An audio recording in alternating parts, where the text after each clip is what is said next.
প্রিয় শিক্ষার্থী, আসসালামু আলাইকুম। গত ক্লাসে আমরা কৃত প্রত্যয় নির্ণয়ের কৌশল সম্পর্কে জেনেছিলাম। আজকে আমরা তদ্ধিত প্রত্যয় নির্ণয়ের কৌশল সম্পর্কে জানব।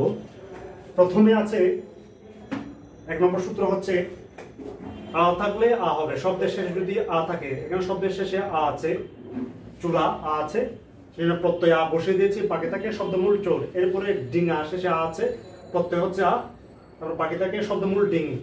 এরপর শব্দের শেষে এখানে এ থাকলে ইয়া হবে, টে এ আছে সেজন্য প্রত্যয় হবে ইয়া, আর এখানে শব্দমূল হবে মাটি, শব্দমূল হবে মাটি। এরপরে বেলে শব্দ সে আছে সেজন্য ইয়া হয়ে গেছে, শব্দমূল এই হচ্ছে বালি। তারপর জেলে প্রত্যয় হয়ে গেছে ইয়া, এর কথার কারণে শব্দমূল হচ্ছে জাল। এরপরে শব্দ শেষে ও থাকলে ওয়া হবে, যেমন মেঠো ও আছে, ওকার আছে সেজন্য এখানে প্রত্যয় হয়ে গেছে ওয়া, শব্দমূল থাকে মাঠ। এরপরে গেঁও এও ওকার আছে সেজন্য হয়ে গেছে ওয়া, তারপর এখানে শব্দমূল হচ্ছে গা। এরপর টে থাকলেও টিয়া হবে, যেমন টে থাকলে টিয়া হবে, টে আছে সেজন্য এখানে টিয়া লিখে দিয়েছি, তারপর বাকি থেকে ঘোলা, তারপরে বখাটে বখা যোগ টিয়া। এরপরে পরের সূত্রটা হচ্ছে শব্দের শেষে এগুলা হচ্ছে এই শব্দগুলো হচ্ছে বাংলা তদ্ধিত প্রত্যয়ের উদাহরণ। এগুলো হচ্ছে বাংলা তদ্ধিত প্রত্যয়ের উদাহরণ।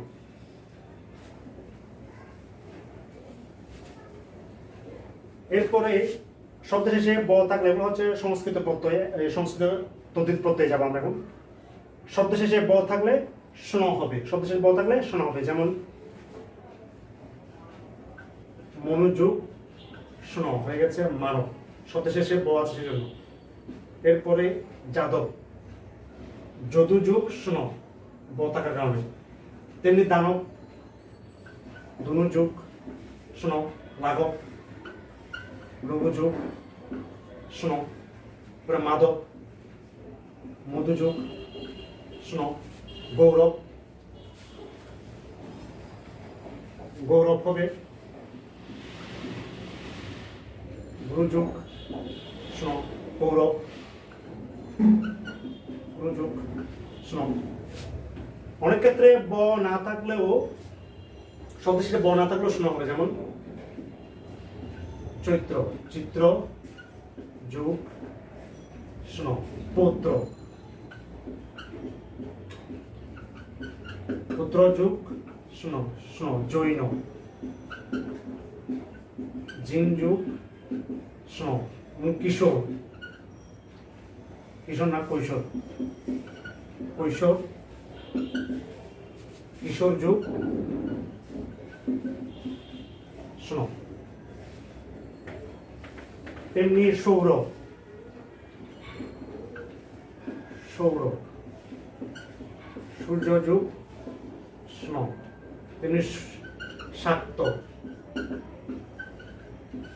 শক্তি যুগ স্ন। তেমনি বৌদ্ধ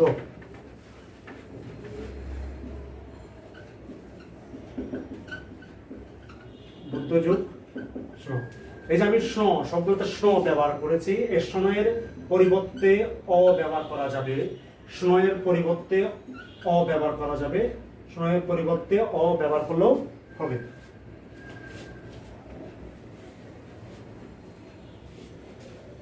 এরপরে শব্দের শেষে জবা জখলা থাকলে স্ন জখলা হবে, জবা জখলা থাকলে স্ন জখলা হবে, যেমন সাম্য সামযুগ স্ন জখলা। এরপরে কাব্য অভিযুগ স্ন জখলা। এরপরে সৌন্দর্য সুন্দর যুগ স্ন জখলা।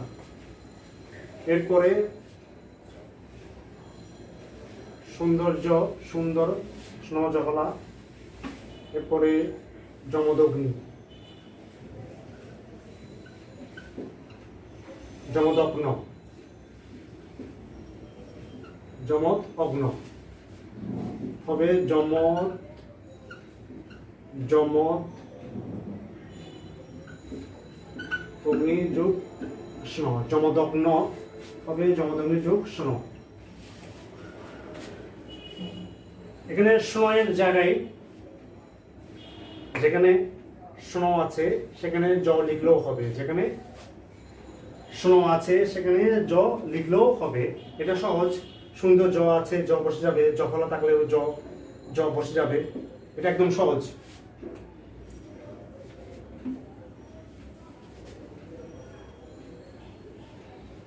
এরপরে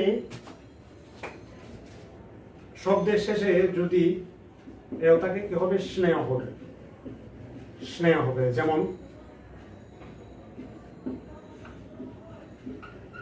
আগ্নেয় হবে অগ্নি, অগ্নিযুগ স্নেহ, অগ্নিযুগ স্নেহ। ঠিক তেমনি বাগেনেয় হবে ভগিনী, ভগিনী যুগ স্নেহ, পাথেয় যুগ স্নেহ। এখানে স্নেহ যেখানে আছে সেখানে এও লিখলেও হবে, এও লিখলেও হবে, এও লিখলেও হবে।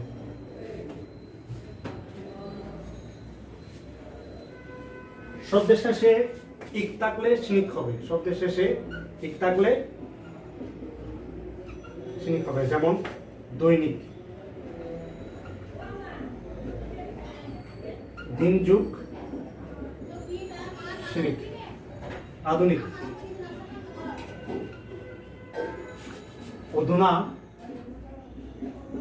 অধুনা যুগ স্নিক, অধুনা যুগ স্নিক। ঠিক তেমনি সামাজিক,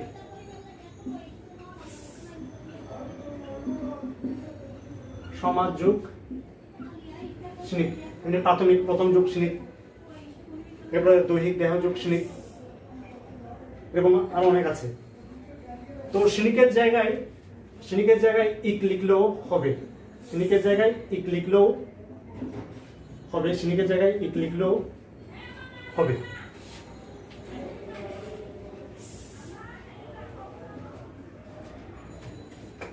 ইষ্ট থাকলে ইষ্ট হবে, ইষ্ট থাকলে শব্দের শেষে যদি ইষ্ট থাকে, শব্দের শেষে যেমন লঘিষ্ঠ, শব্দের ইষ্ট আছে ইষ্ট বসে যাবে, থাকবে লঘু, লঘু যুগ ইষ্ট। যেমন গরিষ্ঠ, গুরু যুগ ইষ্ট, গরিষ্ঠ। পাপিষ্ঠ,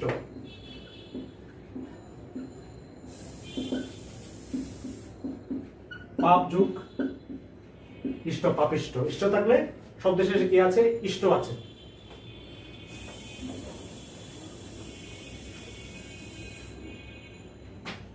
ইত থাকলে ইত হবে, ইত থাকলে ইত হবে। যেমন তরঙ্গিত, তরঙ্গ যুগ ইত, তরঙ্গিত। যেমন খণ্ডিত, খণ্ড যুগ ইত, খণ্ড যুগ ইত, খণ্ডিত। পুষ্পিত,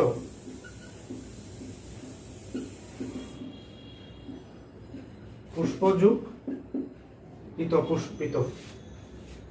খণ্ডিত, পুষ্পিত, তরঙ্গিত। কণ্টকিত, কণ্ট ইত, কণ্টক। কণ্ঠ যুগ ইত, কণ্টক যুগ ইত, কণ্টকিত। কণ্ঠক যুগ ইত। শব্দের শেষে ইল থাকলে ইল হবে, ইল থাকলে ইল হবে। যেমন বর্ণিল, বর্ণ যুগ ইল, শব্দের শেষে ইল আছে, বর্ণিল। স্বপ্নিল, স্বপ্ন যুগ ইল, পঙ্কিল।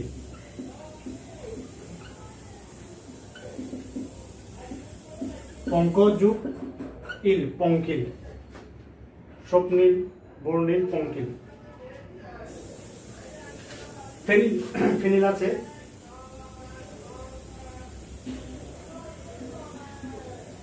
ফেনার যুগ ইল, ফেনিল।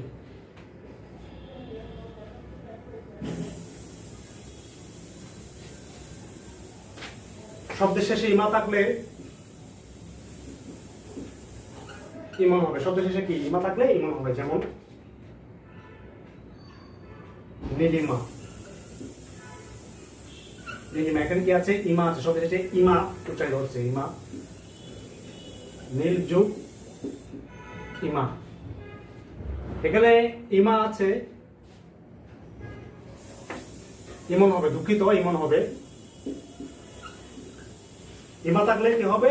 ইমন হবে। ইমা থাকলে ইমন হবে। এই যে ইমন প্রত্যয়, এটা ছোট হয়ে ইমা হয়ে গেছে। কি হয়ে গেছে? ইমা হয়ে গেছে। এই যে প্রত্যয় ছোট হয়ে যাওয়া, প্রত্যয়ের কিছু অংশ লোপ পাওয়া গেল, ঈদ। প্রত্যয়ের কিছু অংশ লোপ পাওয়া গেল, ঈদ। তারপর মহিমা,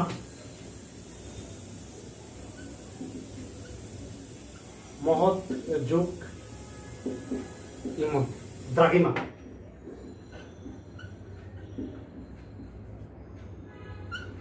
দীর্ঘ যোগ ইমন। এরপরে মান থাকলে, শব্দ শেষে মান থাকলে মতুপ হবে, প্রত্যয় মতুপ হবে। মান থাকলে, শব্দ শেষে মান থাকলে মতুপ হবে, যেমন শ্রীমান। শ্রীমান, এটা হবে মান আছে যেন মতুপ হয়ে যাবে, শ্রী যোগ মতুপ। শক্তিমান,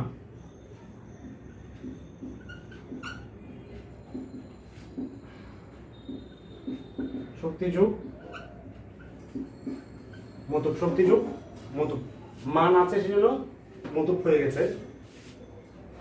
এখানে জিনিস খেয়াল রাখতে হবে, প্রত্যয় আমরা বলেছিলাম শব্দের শেষে মান থাকলে সামাজ হবে, যেমন বর্তমান। বর্তমান, মান থাকলে কি হবে? সামাজ হবে। মান থাকলে সামাজ হবে, এটা হচ্ছে কৃত প্রত্যয়। কিন্তু তদ্ধিত প্রত্যয়ে মান থাকলে মতুপ হবে। মান থাকলে কি হবে? মতুপ হবে। কিন্তু কৃত প্রত্যয় সেটা মান থাকলে সামাজ হবে। মান থাকলে সামাজ, মানে বৃত যোগ সানচ। বৃত যোগ সানচ, এটা হচ্ছে কৃত প্রত্যয়ের ক্ষেত্রে।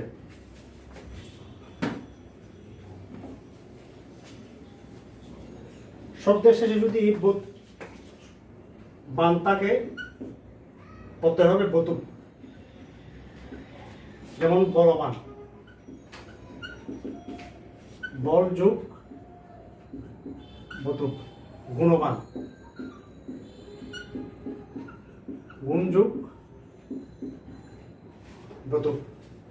অর্থাৎ বান থাকলে বতুপ হবে।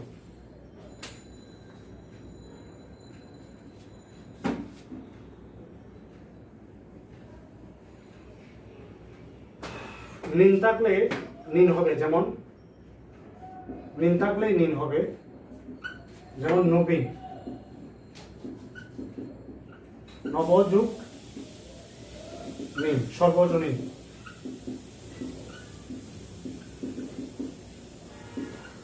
সর্বজন যুগ নিন, সর্বজনীন।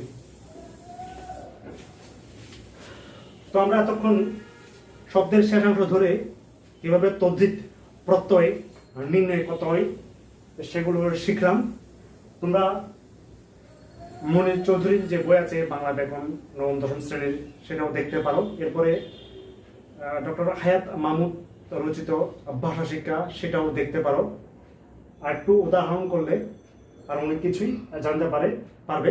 এটা কঠিন না আসলে, কিন্তু অনুশীলন করতে হবে। তো ধন্যবাদ সবাইকে।